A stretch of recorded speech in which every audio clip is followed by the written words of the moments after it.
We want to take a turn now to a traumatic experience that happens to far too many, forced into slavery and sex acts.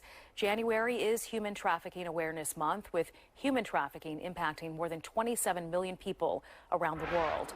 Shawnette, you have one victim story.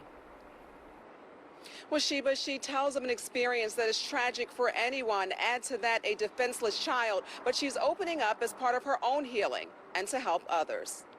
The reason why I choose to speak so much about this almost taboo topic is because there's a lot of myths. 26-year-old Benzii Diaz has a story no one should have to tell. We see television and we see young kids getting taken away in shackles. She's talking about human sex trafficking, which she says happened to her.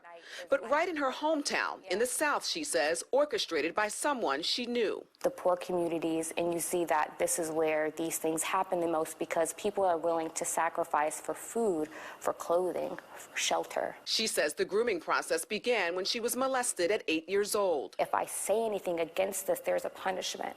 And those punishments escalate. She says by the time she was 13, it had escalated. There was a time period where I was involved with about 30 to 40 men. At a very young age, when you're tied between fight or flight, you're not prepared yet to fight. Diaz says she escaped in her schoolwork and sports. And in a twist of fate, after years of being victimized, she left for a scholarship opportunity to a school here in Philadelphia, where she's been since 2014. But the pain persisted. I spent three-fourths, pretty much most of my college duration an alcoholic. So she made the choice to get help, fighting off the stigma in her community about therapy. Diaz is Black and Latino. Having a support system, number one. Number two, definitely professional help. I would say that you need some tools. With that, she began to take back her life.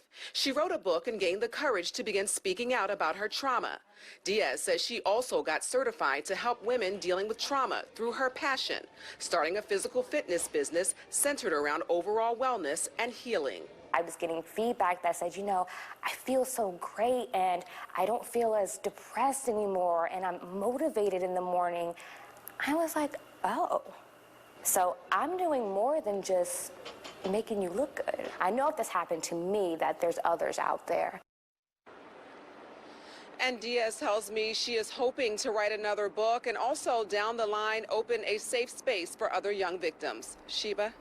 She is helping young victims one by one just by sharing her story. Shawnette, thank you.